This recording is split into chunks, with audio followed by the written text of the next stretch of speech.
வணக்கம். ரொம்ப முக்கியமான விஷயத்துக்கு தான் இந்த வீடியோ.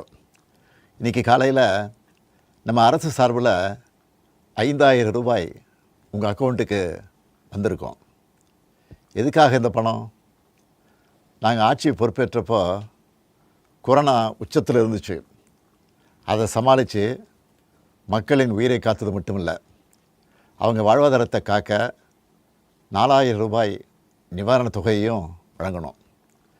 சென்ற ஆட்சி விட்டுட்டு போன கடுமையான நிதி நெருக்கடியை சமாளித்து ஆட்சிக்கு வந்ததுமே பல திட்டங்களை நிறைவேற்றணும். நம்ம ஆட்சிக்கு வர்றதுக்கு முன்னே மாதம் 1,000 ரூபாய் உரிமைத் தொகை வழங்கப்படும்னு அறிவித்தேன். அப்போது இது சாத்தியமே இல்லைன்னு சிலர் சொன்னாங்க. ஆனாலும் நிதி நெருக்கடியை சமாளித்து ஒன்றிய அரசினுடைய ஓரவஞ்சனையை மீறி கடந்த 2023ஆம் ஆண்டு செப்டம்பர் மாதம் முதல் கலைஞர் மகளிர் உரிமை திட்டத்தை வெற்றிகரமாக செயல்படுத்திட்டு வரோம். முதல்ல 1,13,00,000 மகளிருக்கு பயனளித்த இந்த திட்டம் அண்மையில் அது விரிவுபடுத்தப்பட்டு இப்போ 1,31,00,000 குடும்பத் தலைவிகள் பயன்பெற்று வராங்க. இது வெறும் நிதி உதவி இல்லை, சமூகத்தில் பெண்கள் ஆற்றும் பங்களிப்பை அங்கீகரிப்பதற்காக கொடுக்கப்படுகிற உரிமை தொகை. இந்த தொகையை வச்சு அன்றாட வீட்டு செலவுகள், குடும்பத்தில் ஏற்படும் மருத்துவ செலவுகள், குழந்தைகளுக்கான கல்வி செலவுகள் என பல அத்தியாவசிய செலவுகளை மகளிர் தாங்களே நிறைவு செய்ய இந்த திட்டம் வழிவகுத்துச்சு. அதனால தான் ஒவ்வொரு மாதமும் 15ஆம் தேதி என்பது ஒவ்வொரு குடும்பத் தலைவியும் ஆவலோடு எதிர்பார்க்கிற நாளாக அமைஞ்சிருக்கு. இவ்வளவு சிறப்பு வாய்ந்த இந்த திட்டத்தை மற்ற மாநிலங்களும் பின்பற்றி வராங்க.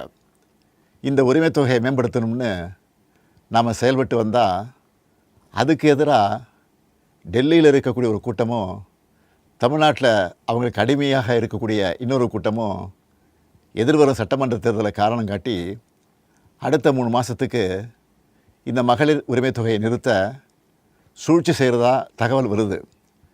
இது வச்சு நீதிமன்றத்தில் வழக்கு தொடரவும் சிலர் முயற்சி செய்வதாக செய்திகள் வருது. 1,31,00,000 மகளிர் உழைப்பை அங்கீகரிக்கிற இந்த திட்டத்தை 3 மாதம் நிறுத்தி வச்சா நீங்கள் எவ்வளவு சிரமங்களுக்கு ஆளாவீங்கன்னு உங்கள் வீட்டில் ஒருத்தனாக இருக்கக்கூடிய எனக்கு நல்லா தெரியும்.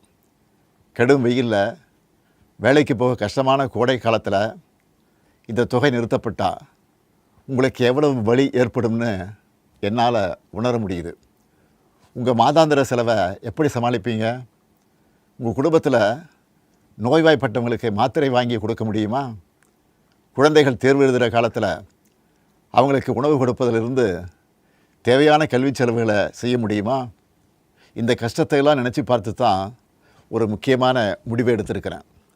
அதன்படி இந்த பிப்ரவரி மாதம் மட்டும் இல்லாமல் அடுத்த 2 மாதம், அதாவது மார்ச் ஏப்ரலுக்கான உரிமை தொகை தவணைகளை சேர்த்து 3,000 ரூபாயும், கூடுதலாக கோடைக்கால செலவுகளை கருத்தில் கொண்டு மேலும் 2,000 ரூபாய் சிறப்பு தொகையும் சேர்த்து இந்த பிப்ரவரி மாதம் 5,000 ரூபாயை சிறப்பு மகளிர் உரிமை தொகையாக 1,31,00,000 பெண்களுக்கு வழங்க உத்தரவிட்டிருக்கிறேன். இந்த தருணத்தில் இன்னொரு அன்பான வேண்டுகோள். இந்த 5,000 ரூபாயை அடுத்த 3 மாதத்துக்கு நீங்கள் பயன்படுத்திக்கணும் என்பதால் கொஞ்சம் கவனமாக செலவு பண்ணுங்கள். முடிஞ்ச அளவுக்கு சேமிக்கவும் பாருங்கள். அன்பு சகோதரிகளே, உங்கள் ஆதரவோடு அடுத்து அமையப்போகிறதும் திராவிட மாடல் ஆட்சி தான். அதனால் நீங்கள் மனம் குளிரும் சிறப்பான ஒரு அறிவிப்பையும் இந்த நேரத்தில் சொல்ல விரும்புகிறேன். அடுத்த திராவிட மாடல் 2.0 ஆட்சி காலத்தில் உங்களுடைய உரிமை தொகை 2,000 ரூபாயாக உயர்த்தி வழங்கப்படும். சொன்னதை செய்கிற முத்துவேல் கருணாநிதி ஸ்டாலின் கொடுக்கிற வாக்குறுதி இது. இதையும் எப்படி பண்ணுவோம்னு சிலர் கேட்கலாம். கடந்த ஆட்சியின் 10 ஆண்டுகளில் தமிழ்நாடு அடைய முடியாத பொருளாதார வளர்ச்சியை இந்தியாவே திரும்பி பார்க்க அளவுக்கு சாதித்து காட்டினவங்க நாங்கள். அதனால் எந்த தடை வந்தாலும் அதையெல்லாம் தாண்டி தமிழ்நாடே வெல்வோம் ஒன்றாக.